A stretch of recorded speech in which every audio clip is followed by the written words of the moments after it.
आप देख रहे हैं एफएम न्यूज और मैं हूं स्वाति चौरसिया। बुलेटिन की शुरुआत करते हैं। प्रधानमंत्री नरेंद्र मोदी अब से थोड़ी देर पहले प्रयागराज पहुंच गए हैं।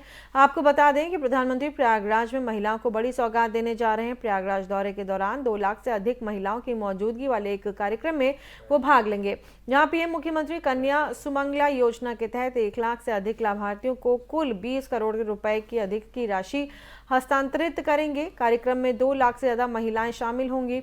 इस दौरान प्रधानमंत्री महिलाओं को आवश्यक कौशल, प्रोत्साहन और संसाधन प्रदान करके विशेष रूप से जमीनी स्तर पर महिलाओं को सशक्त बनाने के लिए प्रधानमंत्री के दृष्टिकोण के अनुसार कार्यक्रम आयोजित किया जा रहा है। बता दें कि पिछले 1 महीने में पीएम मोदी उत्तर प्रदेश में वो 10वीं बार आज आपको 10वां दिन बिताने जा रहे हैं।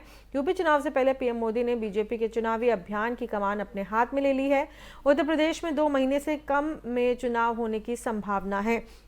और इसी खबर पर ज्यादा जानकारी के साथ हमारे संवाददाता हमारे साथ मौजूद है इस वक्त पीयूष पांडे मेरे साथ फोन लाइन पर जुड़ रहे हैं प्रयागराज से। पीयूष, क्या ताजा अपडेट्स आपके पास? प्रधानमंत्री मोदी प्रयागराज पहुंच चुके हैं, क्या कुछ देख पा रहे हैं आप कार्यक्रम स्थल पर? हवाई अड्डे पे हो चुका है। यहाँ से उनका काफिला धीरे धीरे परेड ग्राउंड के लिए निकलेगा, जहाँ पे एक विशाल जनसभा का आयोजन किया गया है, जिसमें कि प्रधानमंत्री के द्वारा मातृ शक्ति के योजना के तहत 1230 करोड़ रुपए का उपहार देने का प्रोग्राम है। इसमें आपको बताना चाहेंगे कि 75 महिलाओं को भी विशेष संवाद करेंगे प्रधानमंत्री जी, जिन्होंने आत्मनिर्भर होते हुए स्वयं अपना कार्य किया और अपना रोजी रोजगार का विशेष अपना आयोजन किया था और उनसे महिलाओं को प्रेरित भी किया था और उनसे जुड़कर कई महिलाओं ने भी अपना स्वयं रोजगार शुरू किया है।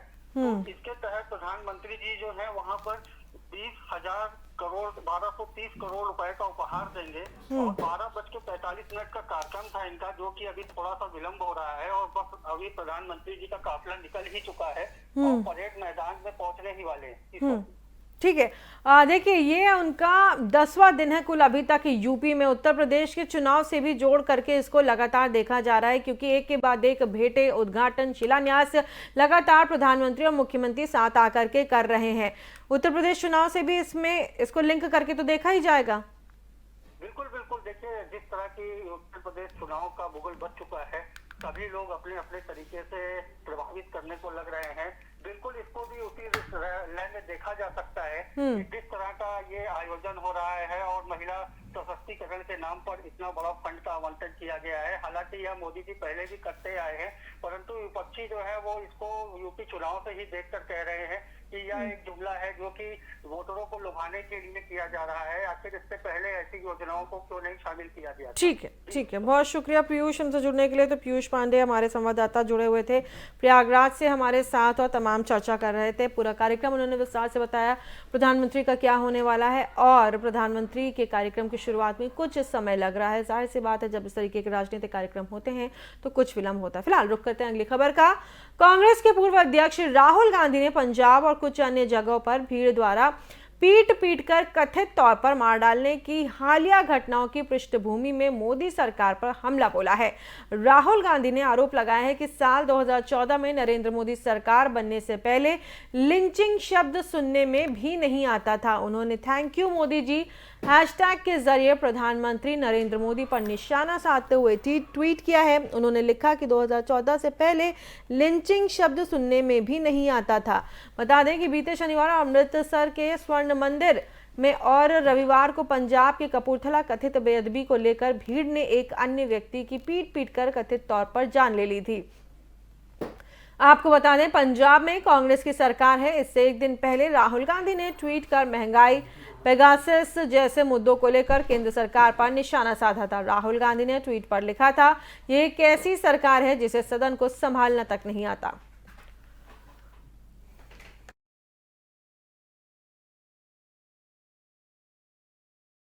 और वहीं कांग्रेस के पूर्व अध्यक्ष राहुल गांधी द्वारा लिंचिंग को लेकर मोदी सरकार पर हमला करने के बाद भाजपा नेता अमित मालवीय ने भी ट्वीट कर पलटवार किया है। मालवीय ने कहा कि राजीव गांधी तो मॉब लिंचिंग के जनक थे, जिन्होंने सिखों के खून से लथपथ जनसंहार को सही ठहराया था।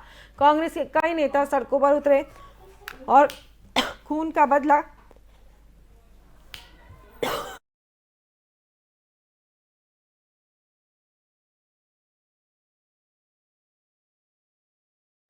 कांग्रेस के कई नेता सड़कों पर उतरे और खून का बदला खून से लेंगे जैसे नारे लगाए। महिलाओं के साथ दुष्कर्म किया, सिख पुरुषों के गले में जलते टायर लपेटे, जबकि कुत्तों को नालों में फेंके गए जले हुए शवों पर ले जाया गया।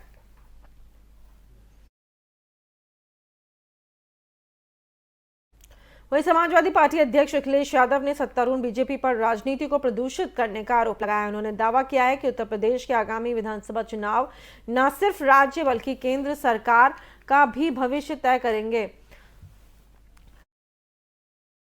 बीजेपी के शासन में नागरिकों के अधिकार सुरक्षित नहीं है, लोकतंत्र को खतरा है। बीजेपी बार बार झूठ बोल करके अपनी गलत बयानी को सच बनाना चाहती है। वो चालाकी से सराबोर है और उसने न केवल नदियां बल्कि राजनीति को भी प्रदूषित कर दिया है। उत्तर प्रदेश के पूर्व मुख्यमंत्री अखिलेश यादव ने कहा, आगामी विधानसभा के चुनावों से प्रदेश का नहीं केंद्र सरकार का भविष्य भी तय होगा। बीजेपी का तथाकथित रथ जुगाड़ का है, जबकि समाजवादी रथ से जन आकांक्षाएं जुड़ी हुई हैं। समाजवादी पार्टी की विजय रथ यात्रा के पहिए रुकने वाले नहीं हैं।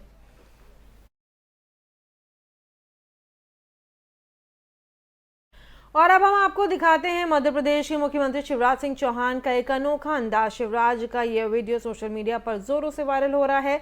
इस वीडियो में सिंधिया समर्थक मंत्री शिवराज सिंह चौहान के साथ शोले फिल्म का गीत गुनगुनाते हुए दिख रहे हैं। ये दोस्ती हम नहीं तोड़ेंगे, इस गीत में उनकी राजनीतिक इच्छा को महसूस किया जा सकता है। आपको बता दें कि रविवार को भोपाल में सीएम हाउस पर विधायकों को आमंत्रित किया गया था।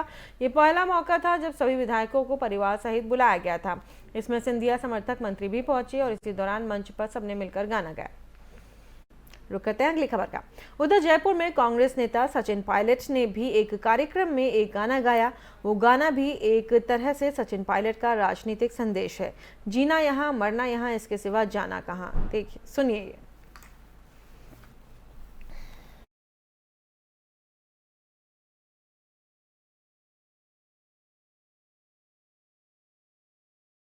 वहीं नेताओं की जुबान पर दिल की बात, शिवराज की सुर दोस्ती हम नहीं तोड़ेंगे, पायलट की तान जीना यहाँ मरना यहाँ। सुनिए क्या कुछ इन गानों के जरिए कहा है दोनों नेताओं ने।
है इसका अंदाजा आपको इस बात से लग सकता है कि एक तरफ जहां बिहार के पूर्व मुख्यमंत्री जीतन राम मांझी सरेआम एक जाति को गाली देते हैं, तो वहीं दूसरी तरफ बिहार में उनके सहयोगी दल के नेता ने उनके जीप काटने वाले को 11 लाख का इनाम देने की घोषणा की है। उन्होंने क्या कुछ कहा है, आइए आपको सुनाते हैं। मांझी के बयान पर बीजेपी नेता का पलटवार। हिंदुस्तान के एक एक ब्राह्मण की ओर से, जन जन और कण कण की ओर से अगर आप हिंदू पे इस तरह से घात करते रहेंगे तो आपको हिंदुस्तान की सरजमी भागने के लिए कम पड़ जाएगी। और आप लोगों के माध्यम से आज मैं एक बड़ा ऐलान कर देना चाहता हूं, हिंदुस्तान में ब्राह्मण का कोई भी बेटा अगर जीताराम मांझी का जिहुआ काट के लाता है, उनके जीभ को काट के मेरे समक्ष लाता है, तो मैं 11 लाख रुपए का इनाम दूंगा। और मैं आप लोगों को कहना चाहता हूं, जीतन राम मांझी की हैसियत तो 11 टके की नहीं है। 1956 में बाबा अम्बेडकर मरने के पहले हिंदू धर्म में नहीं हुए, वो बौद्ध धर्म में होकर के उनकी मृत्यु हुई। वो कहे थे हिंदू धर्म इतना खराब धर्म है, आप लोग माफ़ कीजिएगा, हम सब लोग को कहते हैं आजकल हमारे गरीब तबके के लोग में धर्म की प्रायणता ज़्यादा आ रही है। सत्यनारायण पूजा का नाम हम लोग नहीं जानते थे, लेकिन अब हर जगह हम लोगों के टोला में सत्यनारायण स्वामी की पूजा होती है। और इतनों में शर्म लाज नहीं लगता हम लोगों का, तो नहीं खाएंगे बाबू, आप लोगों को डरते दे दीजिए।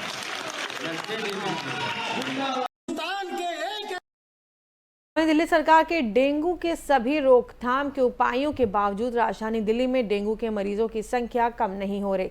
साउथ दिल्ली म्युनिसिपल कॉर्पोरेशन के जरिए सोमवार को जारी हुई साप्ताहिक रिपोर्ट के मुताबिक दिल्ली में 2 और लोगों की डेंगू से मौत हो गई, जिसके साथ दिल्ली में इस साल डेंगू से मौतों का आंकड़ा 17 हो गया है। इस हफ्ते जारी रिपोर्ट के मुताबिक बीते हफ्ते दिल्ली में डेंगू के 154 नए मामले सामने आए हैं, जिससे दिल्ली में इस साल डेंगू की कुल मरीजों की संख्या 9,414 हो गई।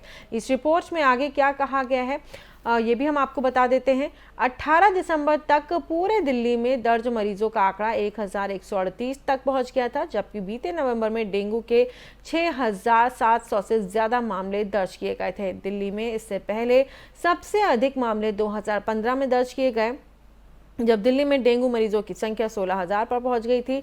वहीं इस साल दिल्ली में डेंगू के कुल मरीजों की संख्या लगभग 9,500 है।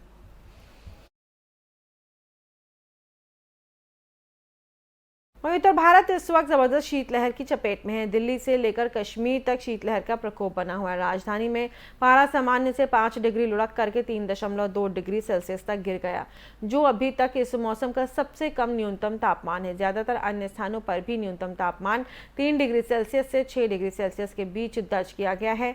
हरियाणा, पंजाब, राजस्थान और हिमाचल में भी हाड़ कपा देने वाली ठंड पड़ रही है।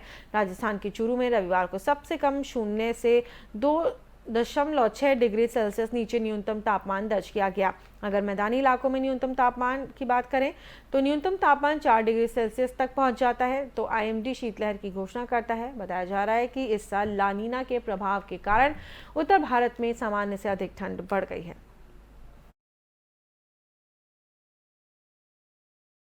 और अब रुक करते हैं अगली खबर का। दिल्ली एनसीआर में एक और बढ़ती ठंड ने लोगों पर सितम ढाना शुरू कर दिया है, तो वहीं दूसरी तरफ वायु गुणवत्ता भी खराब है। आपको बता दें, दिल्ली एनसीआर के सभी शहरों में AQI रेड जोन में बना हुआ है। अगर बीते 2 दिन की बात की जाए तो रविवार यानी कि 19 दिसंबर को दिल्ली और एनसीआर के सभी शहरों का AQI ऑरेंज और येलो जोन में था। अगर आज के AQI की बात की जाए तो दिल्ली का AQI 374, फरीदाबाद 351, गाजियाबाद 368, ग्रेटर नोएडा 338 और नोएडा 346। इन सभी शहरों में सिर्फ गुरुग्राम ही ऐसा है जहां AQI 293 के साथ ऑरेंज जोन में बना हुआ है।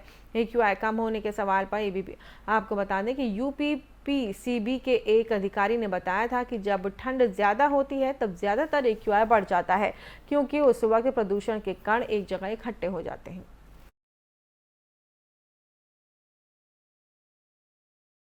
और इस बुलेटिन में फिलहाल इतना ही। देश और दुनिया की तमाम खबरों के लिए आप देखते रहिए FM न्यूज़।